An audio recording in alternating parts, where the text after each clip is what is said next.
All right, hi guys. This is Group 7, Ethan, Jordan, and John, and we're doing our project proposal analysis. We've chosen the Meadow Springs Country Club Golf Course Master Plan for our project analysis. So for our analysis goal for this is we're going to analyze and critique the master plan here. We're going to give any feedback on what we thought was done well and what we thought could have been improved on.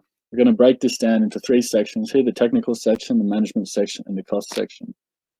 So the mission statement from the Meadow Country Club itself is they would like to prepare a comprehensive and responsible plan for enhancements and upgrades to our golf course and club facilities with the goal to enrich the experience of current Meadow Springs Country Club members and foster future sustainability and growth.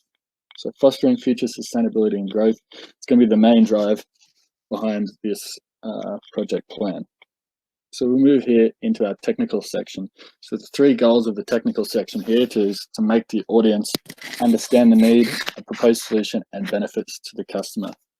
It's crucial that you can define the need for any recommendations in here in order to sell it to any of the stakeholders so they can know exactly what's happening to their money and why.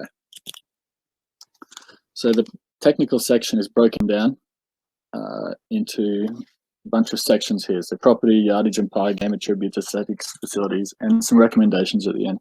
So I'll just run through briefly some of these. So Drzyzki himself has said that the varied terrain is the best attribute of this property. However, some of the routing and the features do not take full advantage within the design of the hole, and the design of some of the features are done poorly. So he's showing the property that they have a very solid foundation, and they just need some renovation improvements and some design improvements to make this golf course much better. Robert Muir-Graves is the former architect and has done a fantastic job so far. But Drzyzki has quoted the opportunity for wonderful improvement.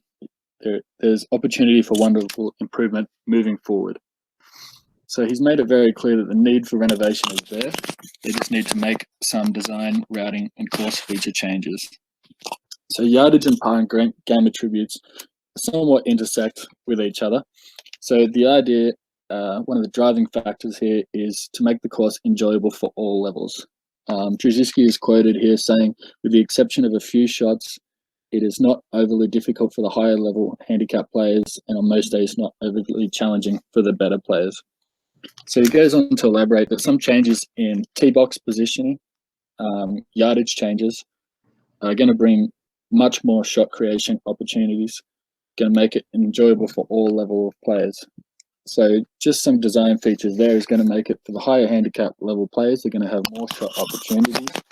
And for the better players, they're going to have the opportunities to bring into play such things as fairway bunkers, which they might be overshooting at the moment, some creeks or water hazards. On good days, they might attempt to fly those things, whereas they previously might not have. So it's just going to create more opportunities, extra diversity among the play. Some of the other game attributes that Drzyzki has mentioned here, which could require changes, is some of this greens very steeply sloped, so a large percentage of the green, resulting in really difficult putts, no matter what your skill level is there. Some deteriorating paths and bunkers are causing really poor lies, minimizing some shot opportunities or bumping up scores unnecessarily and making them very high penalties. So changes into both these areas are going to make a much more diverse golf course. He's also pushing consistency among all the holes in tee boxes and bunker shaping and design. So aesthetics is has been made clear to us that it's a very strong point of emphasis for Drzyzki. He takes a very direct approach, stating the property as nondescript and very little in the way of distinguishable character, which is a very hard pill to swallow for some people. It's a very direct approach into the matter, but it gives strong emphasis that this is something that needs to be changed. The aesthetics of the golf course is a very large revenue raiser, and future sustainability and growth is one of the keys in the mission statements. And fixing these things, as listed here, is poorly designed bunkers, lakes that are too impactful, too obsolete, tree placements for the framing and screening, and the ability to inability to distinguish different height of cuts in the grass between fairways, roughs, approaches, and things like that. It's fundamental to fix all of those things to increase the golfer's experience. Facilities, he brings the mood slightly more positive back here, saying the problems are not uncommon, which is important for the audience to feel somewhat comfort after just being hit hard like that. He does, however, still say they require renovation. He explains that they have a beautiful entryway in, but he used the word falls apart as you enter the parking lot. So this is a much tamer way, but direct way of saying they still need to make improvements. Just like fixes to traffic patterns where carts and vehicles aren't going in the same area. Practice greens have slopes and undulations on them, which is unnecessary. So he caps off this area with a summary of enhancement objectives. After allowing the reader to understand how all these areas should be and how to fix them, it gives them a better understanding of what's to come ahead. So he's shown clear need for renovation. He's shown clear intent of his end product and his desired outcome for the end user. So a little elaboration on some of his recommendations here is what we see is the very key format between each individual paragraph and the whole recommendation throughout. So he starts off every section showing how that area or feature should be, what its current state is in, and by comparing the two, he shows a need and the benefit of the end result, and he shows the solution on how we're going to fix these things. So that's evident in each paragraph and as a whole by having that summary statement at the end. So the three driving points he pushes through in everything is he wants consistency of design throughout, in design in tee box and design in bunkers. He wants diversity in the ability to have different shots. Each day you play, you could play each hole differently, and playability at every level of golf. So we'll push through to the management section now with John McLean. Thanks, Ethan. That's John McLean. I'm going to talk a little bit about management analysis. We're going to go through the description of work tasks, project timelines, organization, and sequence of events, related experiences, and details regarding future projects. So with the description of work tasks and project timelines, it was excellent how they broke down and organized proposed construction projects into small, medium, large, and other size and scales. They categorized the tasks into priority and in a timeline that would fit into the budget. So for example, the small scale, they broke up into a 7-year period. So over the 7-year period, they include on construction and renovation such as the bunkers and greens, cart path construction, and practice range facility and the tee. These small scale projects don't require alternate funding usually and are minimal disturbance to play. Moving on to medium scale, these are projects that were planned such as the practice range, lakes 1, 13, and 15 were done on 1 year, and the next year they planned on doing lake 17, and then the pitching and chipping complexes. So one consideration I'd like to add here is there might be value in combining all of the lake construction into 1 year instead of splitting them up over 2 years. In the long run, this would probably save some money on the budgeting.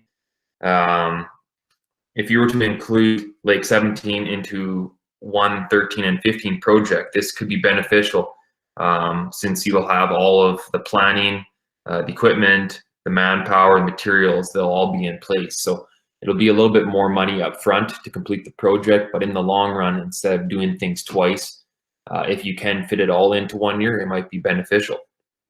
And then moving on to the large scale. These ones are a little more expensive where loans may be required. These are things such as Ethan mentioned at the clubhouse entry and surrounding facilities, and renovations to tees, bunkers, paths, greens, and driving range, and some of the larger construction projects. And on to related experiences. It was good information in the master plan how they included previous projects that have taken place where the members can actually relate to them and see the accomplishments that have been completed. These were things such as Lakes 1, 9, 13, 15, 16, 17, and 18. In the past years, this went back about 40 years, they did things such as they deepened them, they dredged them, they expanded them, and they did a bunch of repairs to the lakes. And then further details regarding each of the construction plans. Another consideration here that could be added is if they put a little bit more detail into the scope of work. I know they mentioned kind of a yearly plan, what they were doing each year, but if they were to break up each job and put a little more of a timeline in order and sequence of events, that would give a little more detail to any of the stake shareholders on how things were going, and then they can relate to if it was going to affect their the play of the golf course, rather than just saying year 1 or year 2 we're doing this. If they could have approximate timeline, a little more detail about each event that'll be taking place, that might be beneficial to the club as well, and like I said, the stake shareholders.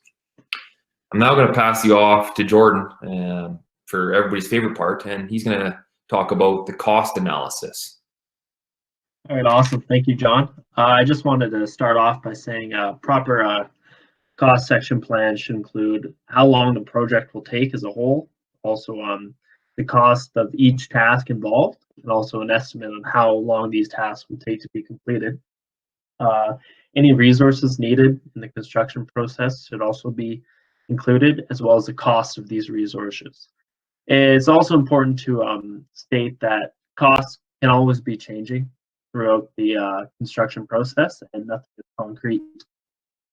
So Dzerzhinsky says that the numbers that he has projected are based solely on conceptual level detail and cannot be used for the actual construction projection of the financial applications of planning. So it is good that he addressed to the reader that the costs can and will change throughout the project. This just lets the reader have an open mind when it comes to future adjustments to the cost of the project, and that they'll be mentally prepared that stuff may change. So as the small, medium, and large projects were stated above, these are just the costs that go with it. So small projects worked out to be around $1.7 million, while medium were 1.4 and large was $4 million. So these costs did not go into great deal on where these numbers were coming from. They just kind of stated that working on the greens would cost X amount of dollars, while working on the lakes would cost this amount of dollars. So it would have been nice to see him go into more detail on like how much labor would cost, how much money is spent on the resources and equipment. And if this detail was added in, it would make for easy management when it came to lowering or raising the budget. If more money could be spent, you could look and be like, okay, we can add in some more money into labor, get some more labor out there. While taking away money, you could say, okay, we have this very expensive piece of equipment. We do not need to be spending that much money on it. We can take money out here. So overall, the cost plan was okay. It just would have been nice to see this detail. So in summary, the technical section we thought was very well done. It was good that Dzerzhinsky very clearly stated the understanding and needs/benefit of certain aspects of the course, as well as stating a solution for some of the trouble areas. In the management and cost sections, we would have liked to see a bit more detail, as information was very general. I just want to say thank you for watching this presentation.